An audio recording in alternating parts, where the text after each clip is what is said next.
Office में ज्यादा काम होने की वजह से नंदिता घर जाने के लिए देरी से निकलती है। रास्ते में रिक्शा ना मिलने के कारण वो बस स्टैंड तक पैदल ही जा रही थी। तभी रास्ते में पड़ने वाले डिस्को से कुछ लोग शराब के नशे में बाहर निकलते हैं, जिसमें से नशे में धुत मोहिनी नाम की लड़की उससे टकरा जाती है। तो नंदिता कहती है, आंखें बंद करके चल रही हो क्या? आंखें बंद करके चलती होगी तेरी अम्मा। हट सामने से। उफ, इसने तो चढ़ा रखी है। अब इससे क्या ही बहस करूं? वैसे भी मुझे बस पकड़नी है। दीदी मुझे घर ले चलो, मुझे बहुत नींद आ रही है दीदी।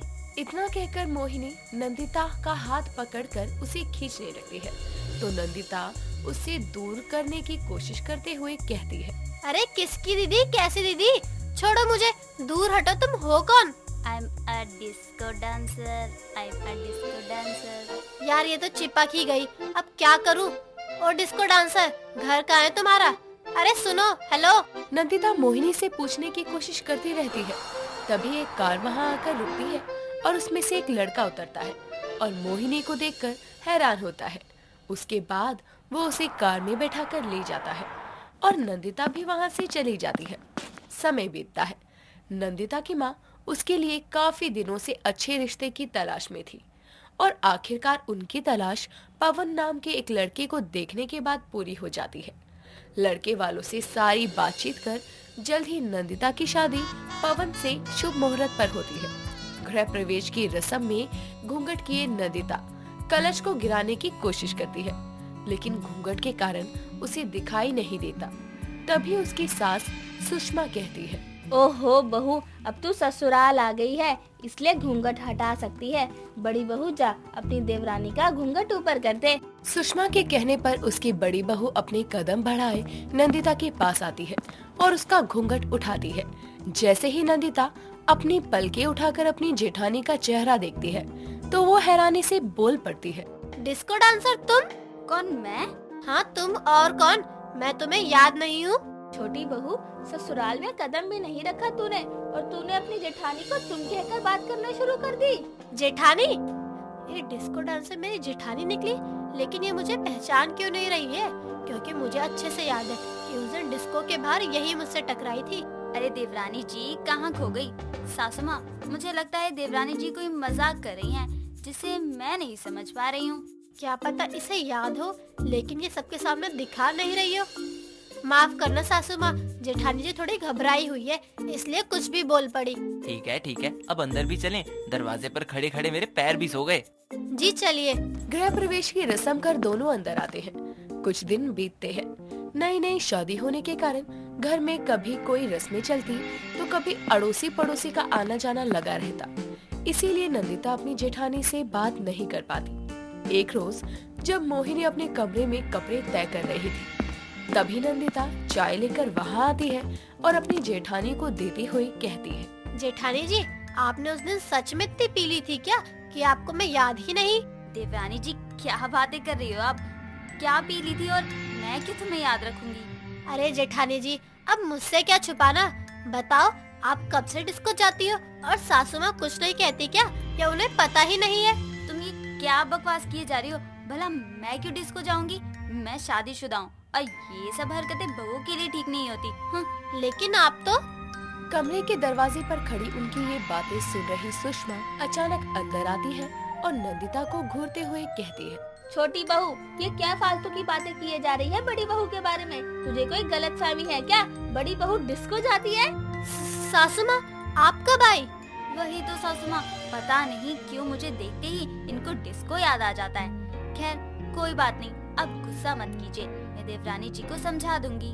ले, तुझे ही ज्यादा खुजली हो रही थी ना जानने की कि तेरी जेठानी डिस्को जाती है या नहीं, और पूछ ले। अब चुप क्या खड़ी है छोटी बहू, मेरे लिए भी एक चाय लेकर आ। जी जी सासू माँ। नंदिता नजरें झुकाए वहाँ से चली जाती है और फिर उसके बाद से अपनी जेठानी से ये सवाल दोबारा नहीं करती। ऐसे ही 1 महीने का समय गुजर जाता है। एक रात कमरे में ज्यादा मच्छर होने के कारण नंदिता को नींद नहीं आती, तो वो अपना हाथ खुजाते हुए कहती है, इन मच्छरों ने तो तंग करके रख दिया। और एक ये है, इतने मच्छरों में भी कैसे चैन की नींद लिए पसरे हैं। पानी पी कर आती हूँ। तभी वो पानी पीने के लिए रसोई की तरफ जाने लगती है। लेकिन अपनी जेठानी को मॉडर्न कपड़ों में बाहर जाते देखकर वो सोफे के पीछे छुप जाती है और देखती है कि उसकी जेठानी दबे पांव घर से बाहर निकल जाती है। ये देखकर नंदिता भी उसका पीछा करती है।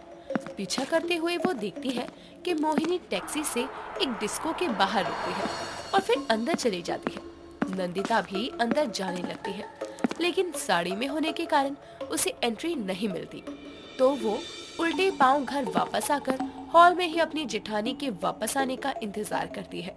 करीब रात के 2 बजते हुए नंदिता को नींद आने लगती है।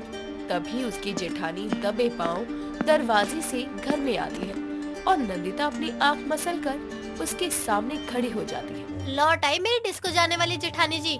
देवरानी जी, तुम अब तक जाग रही हो? हाँ, और उन मच्छरों का भला हो जिसकी वजह से मैं जाग गई और फिर आपको ऐसे इस तरह डिस्को से लौटते हुए देख पाई। लगता है आज आपने चढ़ाई नहीं है। नाचने के बाद समय नहीं मिला होगा ना, फिर घर भी तो लौटना था। देखो, धीरे बोलो, कोई जाग गया तो दिक्कत होगी।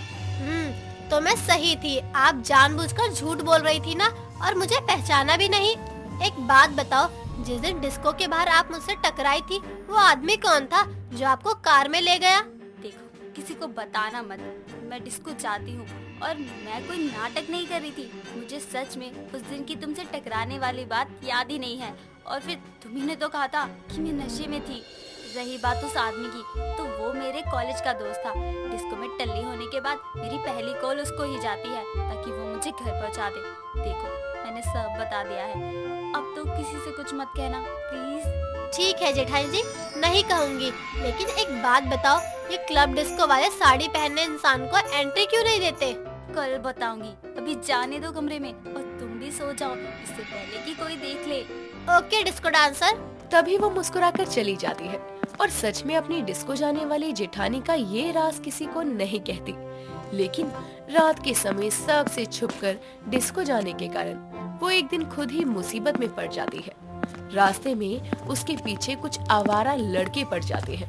वो जैसे तैसे उनसे बचकर घर आती है।